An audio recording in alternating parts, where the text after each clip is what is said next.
నడువరిగా late చేయకుండా జల్దీ నా ముచ్చట్లు షురు చేసుకుందాం. ధూమ్ధాం ముచ్చట్లు షురు. ఓటుకు నోటు. ఈ పేరు వినంగానే టక్కున ఎవరి యాదికి వస్తారోలా? నాకైతే మన సీఎం రేవంత్ రెడ్డి సారు చేతుల పెద్ద బ్యాగు, ఆ బ్యాగులో 50 లక్షలు, బ్రీఫ్డ్ మీ ముచ్చట్లు, ఇగో గివ్వే కండ్లల్లో మెదులుతుంటాయి వల్ల.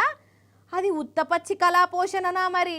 ఆ ఒక్క మూటతోని సారు వారి ఖ్యాతి ఖండాలు దాటిపాయే. అన్నట్టు ఖండాలంటే నాకు యాదికొచ్చిందల్లా, మన రేవంత్ సారు ఫారెన్ టూర్ వేద్దాం అనుకున్నాడు, ఆస్ట్రేలియా బీస్ట్రేలియా అనుకుంటా.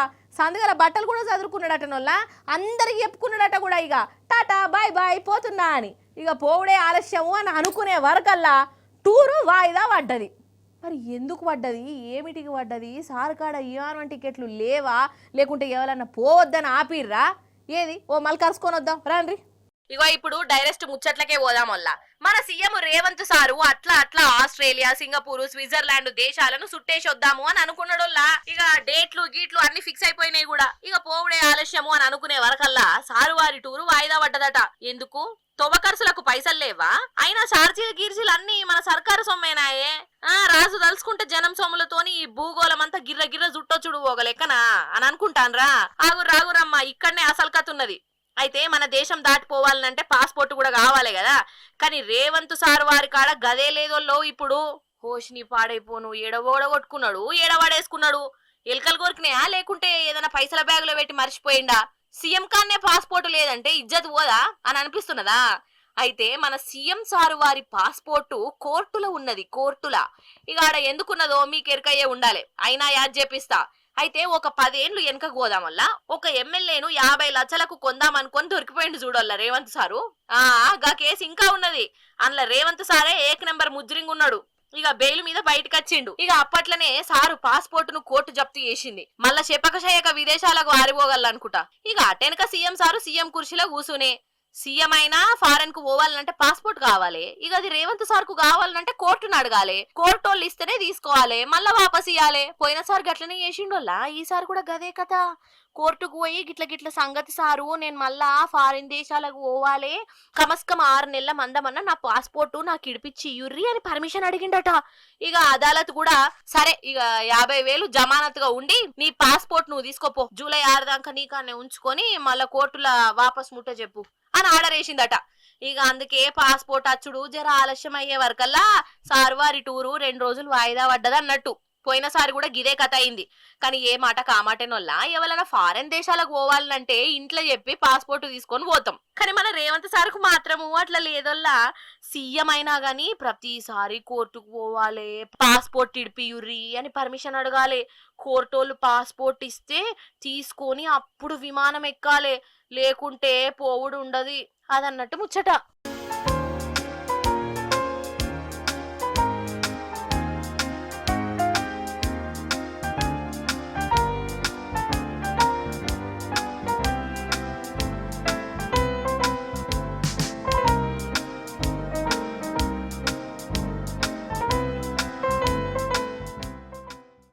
నిజంగా దునియా అంతా ఇట్లా పనులు చేసేది ఎవరి కోసం వల్ల? కుటుంబం కోసమే. వారంలో 6 రోజులు పనిచేస్తారు, ఒక్కరోజు ఇంట్లో ఉంటారు కుటుంబంతో గడిపేటందుకు. ఇక ఒక్కరోజు కూడా ఇంట్లో చూడకుంటే కమాయించి ఏం లాభం? కొలువులు చేసేది ఎవరి కోసం? గిట్లనే అనిపిస్తుంది వల్ల నాకైతే. అందుకే ఆదివారం వస్తే చాలోల్లా ఇండ్లన్నీ ఇట్లా కలకలలాడుతుంటాయి, గుమగుమలాడుతుంటాయి చికెన్లు మటన్ల వాసనతోని. ఆదివారం కోసం 6 రోజులు ఎదురు చూస్తూ అంటారు. కానీ ఆ ఆదివారం కూడా అద్దే అద్దు, ఇంటామెను కూడా చూడొద్దు అని అంటాండు కాదల్లా ఓ పెద్ద సారు. ఎవరో ఏం కథనో ఆర్చుకొని వద్దావు రారి. ఈ సారు వారి పేరు సుబ్రహ్మణ్యం సారు, L&D అనే పెద్ద కంపెనీకి చైర్మన్ సారు. ఇక ఈ సారు వారు జాతిని ఉద్దేశించి ఏమంటాండయ్యా అనంటే, కొలువులు చేసేటోళ్ళు ఇదివర సంది వారానికి 90 గంటలు పనిచేయుండ్రి, ఇంటికి పోయి ఏం చేస్తారు?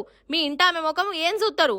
మీరేమో మీ ఇంటామె ముఖము, మీ ఇంటామెనేమో మీ ముఖం చూస్తే ఏం ఫాయిదా ఉంటుంది చెప్పుండ్రి. సప్పుడు ఏక ఆదివారాలు కూడా ఆఫీస్కి వచ్చి పనులు చేసుకోండ్రి అని చెప్తున్నాడు. I regret I'm not able to make you work on Sundays, to be honest. If I can make you work on Sundays, I'll be more happier, because I work on Sundays also. What do you do sitting at home? How long can you stare at your wife? How long can the wife stare at your husband? Come on, get to the office and start working. చాలా గొప్ప ముచ్చట చెప్పిండు కదా. వారానికి 90 గంటలు అంటే రోజుకు 13 గంటలు. ఇక ఈయన కంపెనీలో చాకిరీ చేయాలన్నట్టు.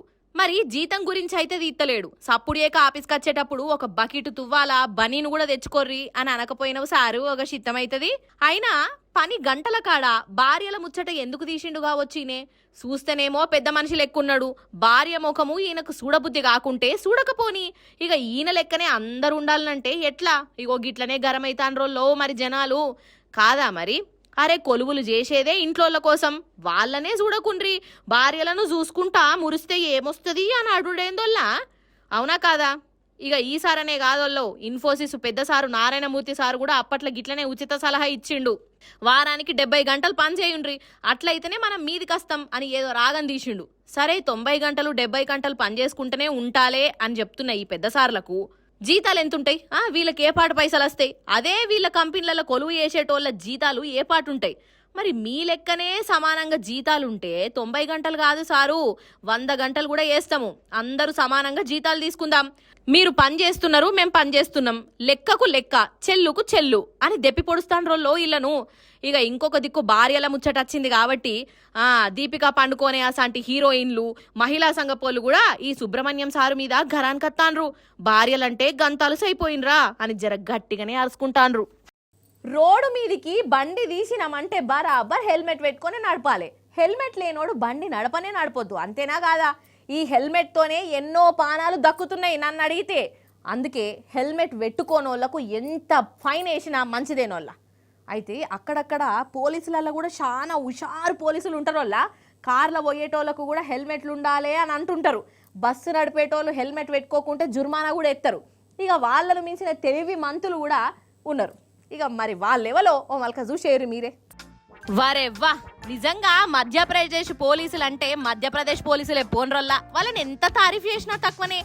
ఎందుకు అని అంటారా? ఆడ నడుచుకుంటూ పోయేటోళ్ళు కూడా హెల్మెట్ పెట్టుకోవాలి మరి, లేకుంటే జుర్మానా కూడా ఎత్తారు. అగో ఆల్రెడీ పెద్ద బాబుకి ఏనే వేసిర్రు. పాపం ఈయన పాటికి ఈయనేదో ఆలోచించుకుంటా ఇంట్లోళ్ళని దలుచుకుంటా రోడ్డు మీద నడుచుకుంటా పోతుండట. ఇక అంతల్నే పోలీసు వాళ్ళు వచ్చిర్రు, ఆపిర్రు. షలాన్ గట్టు అని గదిరిచ్చిరట. దేనికి షలాను, ఎందుకు షాలాను అని అంటే నడిచేటప్పుడు హెల్మెట్ పెట్టుకోలేదు, అందుకే జుర్మానా కట్టవలసిందే అని గదిరిచ్చిర్రు. అవో జుర్మానా కాగితం కూడా చేతిలో పెట్టిర్రు.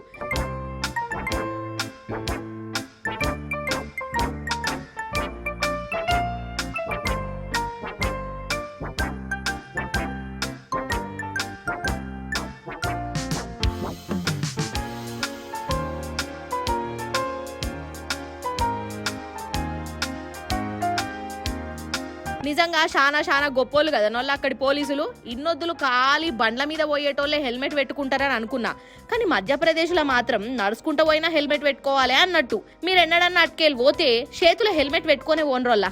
तरफ आ रहा था तो रास्ते में पुलिस की गाड़ी ने आई और मुझे जबरन उसमें बैठाया और थाने ले आए।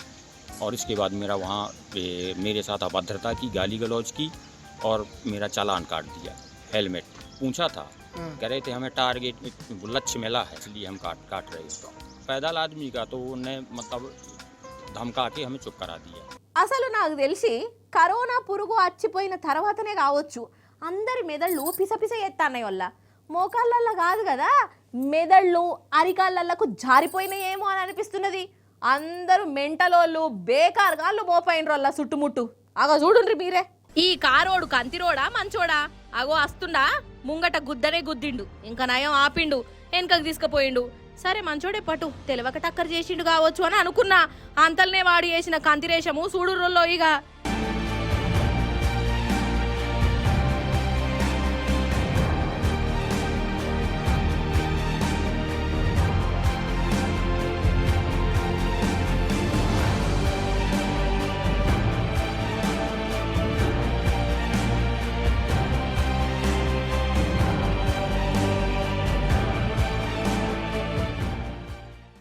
పోషిని అసలు కండ్లు నెత్తి మీద పెట్టుకొని నడుపుతాండా, లేకుంటే కార్లు జీబులు అంటే గిట్లనే నడపాలి అని అనుకుంటాండా?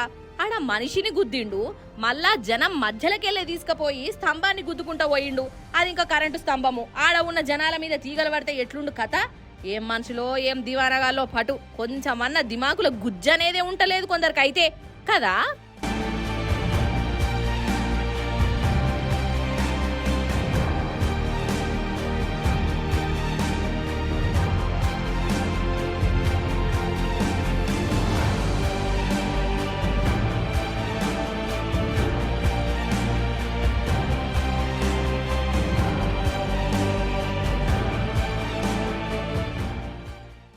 ఇప్పుడు ఏంటిదంటే మిమ్మల్ని కొడంగల్ నియోజకవర్గంలో ఉన్న ఒక ఊరికి దొలకపోతా. ఆడ బడి పిల్లలు పెద్ద పెద్ద ఆఫీసర్లు రోడ్ పొడుగుతో నిలబడ్డరు. ఎందుకమ్మా అని అంటారా? పెద్ద స్వాగతం చెప్పేది ఎందుకట. అసలు ఆ స్వాగతాలు చూస్తే ఓరి ఇంతకి ఎవలబ్బా పెద్ద మనిషి రాష్ట్రపతి కావచ్చు అని అనుకుంటారు. ఇంతకా లెవెల్లో మీరు కూడా చూడాలి, చూసి మీ స్టైల్లో మీరు సన్మానం చేయాలి. వరెవ్వా ఇగో ఈ పిలగాన్లు చూడురల్లా స్వాగతాలు చెప్పేటందుకు ఎట్లా ఎదురు చూస్తాన్లో. ఇక ఇట్లా చేస్తున్నారంటే వచ్చేది ఇంతకు ఎవలబ్బా? రాష్ట్రపతిని ఎదుర్కొంటున్నారా? ఉపరాష్ట్రపత ప్రధాన లేకుంటే ముఖ్యమంత్రి కోసం ఇదంతా ఎత్తాన్రా? ఇగో గిట్లనే అనిపిస్తున్నదుల్లో ఎవరికన్నా గాని. మరి ఎవరి కోసమో మీరు కూడా చూడాలి కదా. చూసేయుర్రి పెద్ద మనిషి వచ్చిండు ఆగో.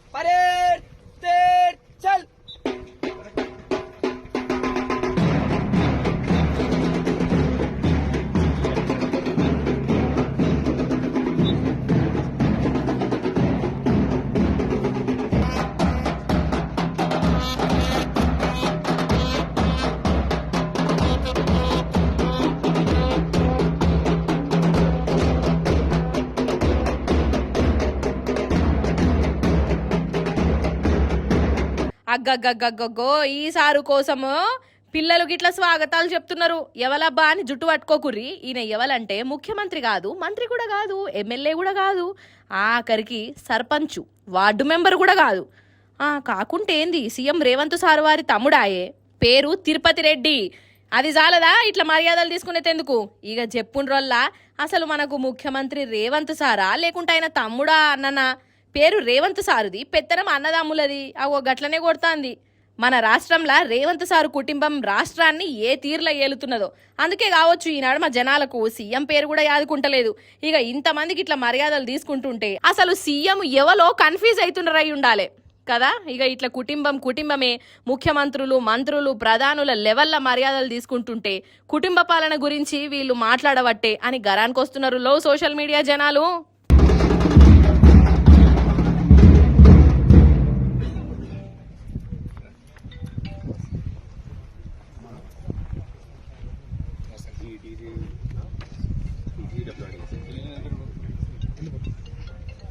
ఇవన్నట్టోళ్ళు అయ్యాలటి ముచ్చట్లు. మళ్ళా రేపు వచ్చేటప్పుడు ఇంకిన్ని ముచ్చట్లతోని కలుస్తుంది మీ మల్లీశ్వరి. అప్పటిదాకా మీరైతే చూస్తూనే ఉండు టీ న్యూస్. నేనుంటా మరి. నమస్తే.